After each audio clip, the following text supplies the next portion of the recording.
You know what they say about first impressions? Yeah, well, humanity threw that entire concept out the nearest airlock and then nuked the airlock for good measure. Commander Jake Bulldog Morrison sat in the pristine conference room aboard the diplomatic vessel Peaceful Intentions, staring at what could generously be called the galaxy's most uptight species. The Zephyrians looked like walking calculators with legs all sharp angles, glowing blue skin, and an obsession with efficiency that would make a German engineer weep with joy. Commander Morrison, said their leader, Ambassador Zixtal 9.73, we have traveled 47 light-years to establish diplomatic relations with your species. Our preliminary analysis suggests a 73.6% compatibility rating. Jake scratched his stubbled chin. Thanks. That's specific. Precision is the cornerstone of civilized society, Zixtal replied, producing a holographic chart covered in more lines than a subway map.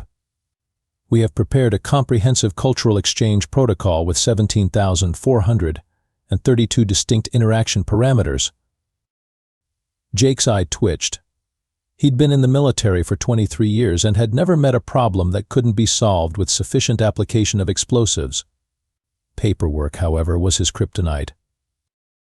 Right, Jake said. So this is basically spreadsheets from hell. The entire Zephyrian delegation froze. Their leader's blue skin turned an alarming shade of purple. Did you just, Zixtal's voice cracked, compare our sacred efficiency matrices to human data organization tools? Well, yeah, I mean, look at it. You've got columns, rows, little boxes with numbers. If it walks like a duck and quacks like a duck. Blasphemy. Zixtal shrieked, and honestly, Jake had heard less dramatic screaming from soldiers under enemy fire. The sacred efficiency matrices are blessed by the great calculator himself. They represent 10,000 years of mathematical perfection. Jake leaned back in his chair. Look, buddy, I'm sure your spreadsheets are very nice, but maybe we could skip the part where you explain every single cell and just tell me what you want. That's when Ambassador Zixtal 9.73 fainted. Just straight up keeled over like a tree in a hurricane. The rest of the Zephyrian delegation started making noises that sounded like a dial-up modem having an existential crisis. They gathered up their unconscious leader and started backing toward the exit. Wait, Jake called out. Did I say something wrong? Your species, one of the remaining Zephyrians said, his voice shaking, is mathematically impossible. You solve problems through chaos theory. We must recalculate everything. And that's how humanity's first contact with an alien species ended, with them literally running away from us. Jake sat alone in the conference room, wondering if he should update his resume to include accidentally caused diplomatic incident through casual observation. Little did he know, this was just the beginning of humanity's journey to becoming the galaxy's most feared problem solvers. 3 days after the great spreadsheet incident, Jake was drowning his sorrows in coffee and military reports when his comm system exploded to life. And by exploded, I mean it literally caught fire and started playing what sounded like death metal mixed with a philosophy lecture. Greetings, small pink warrior, boomed a voice that could probably be heard from orbit. I am General Smashy McPunchface of the Vortakian battle poets. We have heard of your glorious insult to the efficiency worshippers. Jake nearly choked on his coffee. Come again? The screen flickered and resolved into the face of what could only be described as a cross between a rhinoceros and a very enthusiastic college professor. General Smashy McPunchface had tusks that could open cans, eyes that glowed with the fire of 1,000 suns, and what appeared to be a monocle made of some kind of crystallized starlight. Your casual dismissal of mathematical tyranny has echoed across 17 star systems. Smashy continued, his voice dropping to what he probably thought was a whisper but still rattled Jake's fillings. We, the Vortakians, are a people of warrior poets who communicate through interpretive violence and aggressive philosophy. That's a thing? Jake asked. We'll observe. Smashy disappeared from the screen, and Jake heard what sounded like a small war breaking out in the background. When the general returned, he was covered in what looked like glitter and holding a smoking crater where his desk used to be. That was a haiku about the futility of bureaucracy. Jake stared at the screen. In all his years of military service, he'd never met anyone who solved problems by punching them into poetry. It was like meeting a kindred spirit. If kindred spirits typically weighed 300 pounds and considered explosions a form of artistic expression. So, Jake said slowly, you guys don't like paperwork either. Paperwork is the death of the soul. Smashy roared, and Jake watched as several more pieces of furniture spontaneously combusted in the background. We have a saying, why think when you can hit it with a bigger stick? That's actually not a bad philosophy, Jake admitted. Exactly. You understand. The Zephyrians, with their charts and calculations, they have forgotten that the universe is meant to be experienced, not organized into neat little boxes. Jake found himself nodding. I've been saying that for years. Well, not in so many words, but... Then it is settled, Smashy declared, and Jake watched as the Vortakian performed what could only be described as a victory dance that involved controlled explosions and interpretive combat moves. We shall form an alliance. The Vortakians and the humans shall be brothers in chaos. I'm not sure I have the authority to. Nonsense. You are clearly a warrior poet of the highest order. Your insult to the efficiency worshippers has been recorded in our great book of magnificent insults. The right between your logic is weak, and I have seen rocks with better strategic thinking. And that's how Commander Jake Morrison, a man who once got reprimanded for trying to solve a supply shortage by acquiring materials from a rival base, but accidentally formed humanity's first military alliance with a species that considered destruction a form of artistic expression. Somewhere in the galaxy, a diplomatic council was about to have a very, very bad day. The Galactic Diplomatic Council met in emergency session in their pristine chambers aboard the neutral station Harmony's Dream. The circular chamber was designed to promote peace and understanding, with soft lighting, calming music, and walls that changed color to reflect the collective mood of the attendees. Right now, those walls were flashing red like an emergency beacon. Order. Order. Squeaked Ambassador Whimsy Butterworth, the galaxy's most accomplished diplomat, and a creature that looked like a cross between a butterfly and a very anxious librarian. Her delicate wings fluttered nervously as she tried to maintain control of the session. We are here to discuss the human Vortakian problem. The chamber erupted in a cacophony of alien voices, each species contributing their own unique brand of panic to the mix. They turned the Kepler mining dispute into a laser tag tournament. Shrieked the representative from the Crystalline Collective, a being that looked like a living chandelier. A laser tag tournament. With actual lasers. The humans called our sacred treaty of endless deliberation a waste of perfectly good paper, wailed the Blobian delegate, whose species had spent 3 centuries crafting the document. They used it to wrap sandwiches. Ambassador Butterworth's wings were now vibrating so fast they were creating a small windstorm. Please, let's maintain some semblance of order. Order? The tentacled one of Sector 12 raised what might have been an eyebrow, if it had eyebrows instead of writhing appendages. They've made order obsolete. The Vortakians taught the humans their aggressive negotiation techniques, and now they're solving centuries-old problems in minutes. That's not necessarily bad, Butterworth said weakly. They ended the 1,000-year war of Alpha Centauri by challenging both sides to a dance-off. Roared the delegate from the militaristic zones, a species that looked like walking tanks with serious anger management issues. The winners got to keep the disputed territory, and the losers had to provide catering for the victory party. And it worked, muttered the representative from the Neutral Federation, a species so committed to neutrality they'd evolved to be perfectly gray. The war is over, both sides are friends now, and apparently the victory party lasted 3 weeks. The chamber fell silent except for the sound of Ambassador Butterworth's nervous wing fluttering. That's 12 major conflicts resolved in the past month, the Crystalline Collective representative continued. 12. Do you know how many diplomatic committees that's put out of work?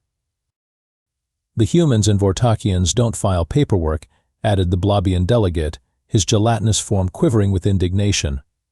They just do things. And then they're done. It's unnatural. They solved the resource allocation crisis of Nebula 7 by having both sides arm wrestle for mining rights, reported the tentacled one. The match lasted 6 hours and ended with everyone going out for drinks together. And the disputed boundary of Sector 15? Asked Butterworth, though she looked like she really didn't want to know. Rock, paper, scissors tournament. Best of 7. The losing side got to pick the location for the rematch next year, which they're calling the Annual Friendship Games. Ambassador Butterworth felt a familiar sensation, the same one she'd experienced during the Great Philosophical War of 2387, when two species had spent 40 years debating whether the universe was fundamentally round or square. Her vision was getting fuzzy, her wings were going numb, and she was pretty sure she was about to faint. They're not following any of the established protocols, she whispered. They're making up their own rules. They're having fun while solving problems. The chamber erupted in fresh panic as the assembled diplomats realized the terrible truth. The human Vortakian alliance wasn't just solving problems, they were making it look easy.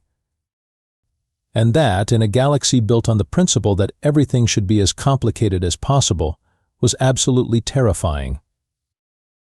Jake and General Smashy McPunchface stood on the observation deck of the joint human-Vortakian vessel Reasonable Discussion, watching the eternal border dispute of Nebula Sector 7 unfold below them. For the past 200 years, the Prismatic Empire and the Geometric Collective had been arguing over a chunk of space that contained exactly 3 asteroids, 2 of which were roughly the size of office buildings.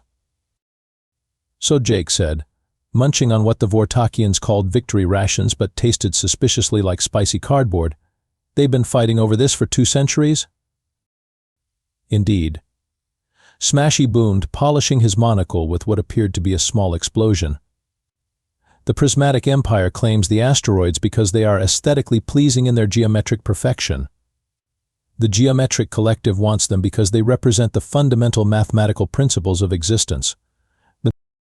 Jake watched the 2 fleets circle each other like very polite sharks. And nobody's thought to just, I don't know, share them?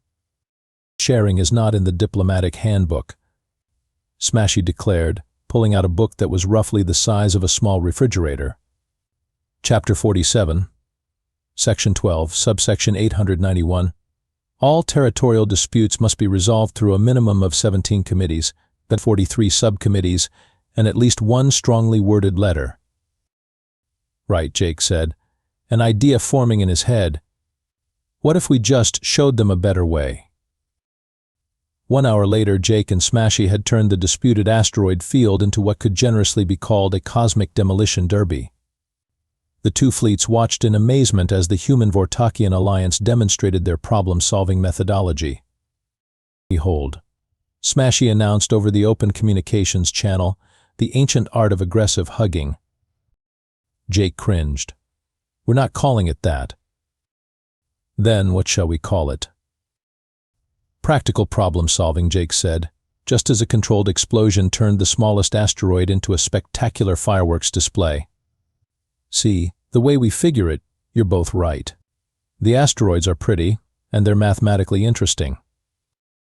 But began the Prismatic Empire's representative. But Jake continued, they're also just rocks floating in space. So here's what we're going to do. We're going to turn this into a competition. Whoever can make the most beautiful mathematical sculpture out of these asteroids gets to keep the territory. That's not in the handbook, the Geometric Collective's delegates said weakly. Forget the handbook. Smashy roared, and Jake watched as the Vortakian general performed what could only be described as interpretive explosions. The handbook is for species who have forgotten how to live. We shall have a grand competition. Art, mathematics, controlled destruction. And then we shall feast together and become friends.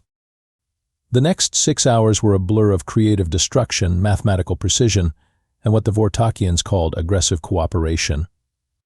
By the end of it, the 3 asteroids had been transformed into a stunning crystalline sculpture that somehow managed to be both aesthetically pleasing and mathematically perfect.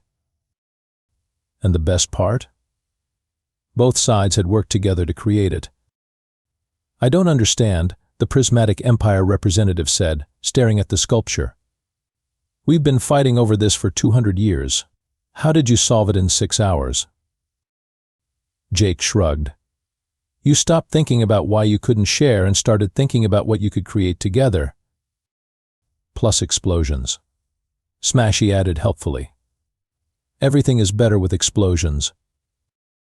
From the bridge of the diplomatic vessel Cautious Optimism, Ambassador Butterworth watched the impromptu victory celebration with growing horror. The 2 formerly warring fleets were now having what appeared to be a dance party around the sculpture, with the humans and Vortakians teaching them something called the Friendship Shuffle. "This is a disaster," she whispered to her aide, a nervous creature that looked like a cross between a filing cabinet and a very anxious hamster. "They're solving problems. They're making it look fun. They're making friends. Should we report this to the council?" the aide asked. Butterworth watched as Jake and Smashy high-fived in zero gravity, somehow managing to create a small explosion in the process. "Report what?" "That the most successful diplomatic mission in galactic history was accomplished by 2 species who don't even read the handbook?" She was definitely going to need a vacation after this. The emergency session of the Galactic Diplomatic Council was being held in the largest conference room available, which was still barely big enough to contain the panic. Ambassador Butterworth stood at the center of the chaos, her delicate wings now permanently stuck in the maximum anxiety flutter. Her position. "Maine. The situation has reached critical mass," she announced, her voice barely audible over the sound of intergalactic hysteria. "In the past 2 weeks, the Human-Vortakian Alliance has solved 14 major conflicts, ended 6 trade disputes, and somehow convinced the militant isolationists of Sector 9 to host a cultural exchange program. They're disrupting the natural order," wailed the crystalline collective representative, whose usually pristine surface was now crackling with stress fractures. "Conflicts are supposed to take decades to resolve. That's how we maintain employment for thousands of diplomatic corps. They solved the great philosophical debate of is purple really a color by having everyone stare at a sunset together," reported the tentacled one, his appendages writhing in distress. "The debate was supposed to last another century." "And the eternal Q problem of the bureaucratic nexus?" asked the Blobian delegate, though he looked like he really didn't want to know. "They replaced the entire system with something called taking a number," Butterworth replied, consulting her notes with shaking hands. "Wait times dropped from 6 months to 6 minutes. The Nexus filed a formal complaint about excessive efficiency." The chamber erupted in fresh panic as the assembled delegates realized the scope of the crisis. The Geometric Collective's representative was hyperventilating into a paper bag. The Militaristic Zone's delegate was stress-eating what appeared to be his own furniture. Even the Neutral Federation's representative had developed a slight tilt to the left, which for his species was equivalent to a complete nervous breakdown. "I move for an immediate implementation of Emergency Protocol 7 Alpha, declared the Crystalline Collective representative. "The planet-wide evacuation order." "Seconded," shouted approximately 47 other delegates simultaneously. Ambassador Butterworth's wings stopped fluttering. "You want to issue the first planet-wide evacuation order in galactic history, because 2 species are being too friendly? They're not following proper procedures." The Blobian delegate protested. "They solve problems through conversation, mutual respect, and what they call just talking it out like adults. It's chaos." "They ended the siege of Fortress Impenetrable by bringing pizza to both sides and suggesting they settle their differences over lunch," added the tentacled one. "The siege had been going on for 37 years. It was a tourist attraction. And now it's a pizza restaurant called the Peaceful Solution," Butterworth muttered. "Exactly," screamed the Militaristic Zone's delegate. They're turning our most cherished institutions into social gathering places. The motion carried by a vote of 847 to 3, with 12 abstentions and 1 delegate who had apparently fainted from stress. Ambassador Butterworth found herself standing before the galaxy's most advanced communication system, about to deliver the most ridiculous announcement in the history of interstellar diplomacy. "Attention, citizens of the galaxy," she began, her voice carrying across thousands of star systems. "By order of the Galactic Diplomatic Council, we are issuing an emergency evacuation warning for any planet, station, or space facility that the human Vortakian Alliance has announced plans to help with their problems." She paused, watching as the words scrolled across the screen. "This evacuation is being issued not due to any threat of violence, destruction, or catastrophe, but due to the high probability that your problems will be solved quickly, efficiently, and with minimal paperwork. They're coming to help us." She continued, her voice rising to a near shriek. "They're going to solve our problems. They're going to make us talk to each other like rational beings. They're going to turn our carefully maintained conflicts into friendship parties." The transmission ended with Ambassador Butterworth collapsing into her chair, muttering something about early retirement and a nice quiet monastery on the edge of the galaxy. Meanwhile, aboard the reasonable discussion, Jake and Smashy were planning their next mission of aggressive helpfulness, completely oblivious to the fact that they'd just become the galaxy's most feared problem solvers. "So," Jake said, "what's next on our list of things to fix?" "The great misunderstanding of Sector 23, Smashy declared, creating a small celebratory explosion. "They have been arguing about the proper way to say hello for 87 years. 87 years? Jake shook his head.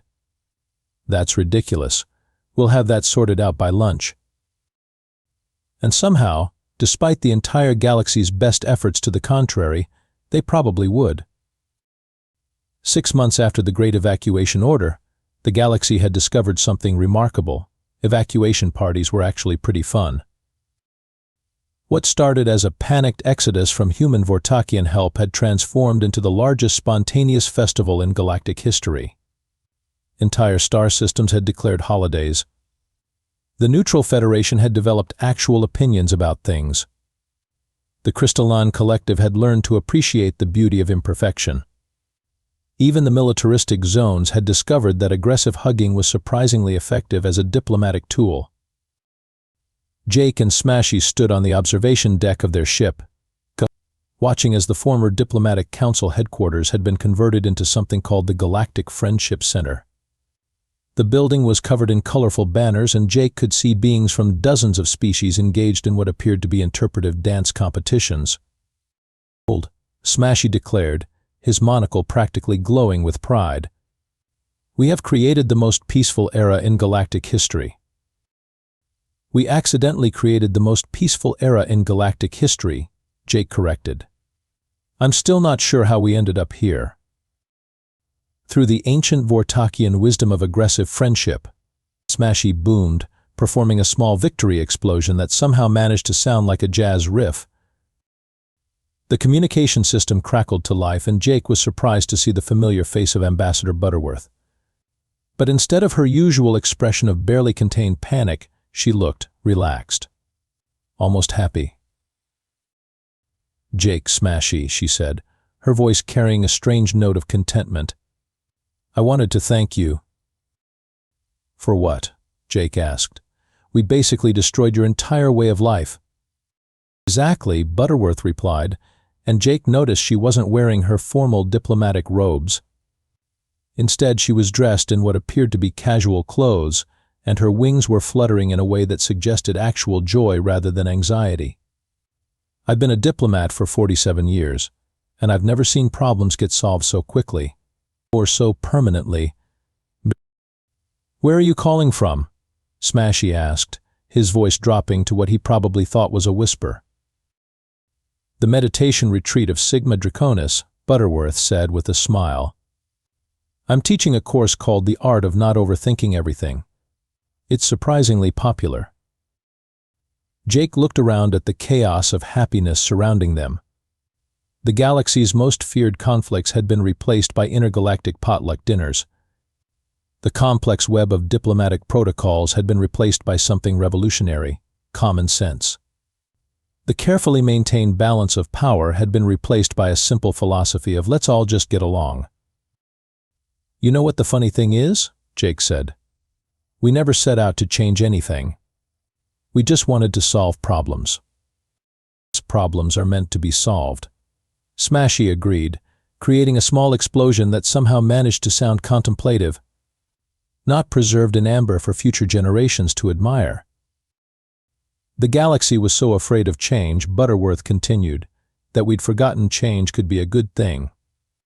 You showed us that sometimes the best way to solve a problem is to stop making it more complicated than it needs to be." As the communication ended, Jake watched the festival of friendship continue around them. Somewhere in the distance he could see the former geometric collective teaching the Prismatic Empire their traditional dances. The Blobian delegation was running a booth selling something called friendship soup. Even the militaristic zones had set up a game where visitors could win prizes by successfully completing hugs. "What shall we do next?" Smashy asked, his eyes gleaming with the prospect of more helpful destruction. Jake thought about it for a moment. They'd solved every major conflict in the galaxy. They'd turned the most bureaucratic civilization in history into a celebration of practical problem-solving. They'd accidentally created a utopia based on the radical concept of talking to each other like adults. "I don't know," Jake said finally. "I guess we could take a vacation?" "Vacation?" Smashy looked confused. "But there are still problems to solve." "Like what?" Well, Smashy paused, thinking hard. "The cafeteria on Deck 7 is out of chocolate pudding." Jake grinned. "Now that's a problem I can solve." And as they headed off to tackle the great pudding crisis of Deck 7, the galaxy continued its impromptu celebration of the discovery that most problems, given enough friendship and the occasional controlled explosion, weren't really that complicated after all. The universe had learned a valuable lesson. Sometimes the best diplomacy is just being decent to each other. And sometimes the greatest fear of any bureaucracy is the terrifying possibility that things might actually work out just fine. Who knew that the secret to galactic peace was just two species who refused to make things more complicated than they needed to be? Certainly not the Diplomatic Council. They were all too busy learning how to have fun to worry about it.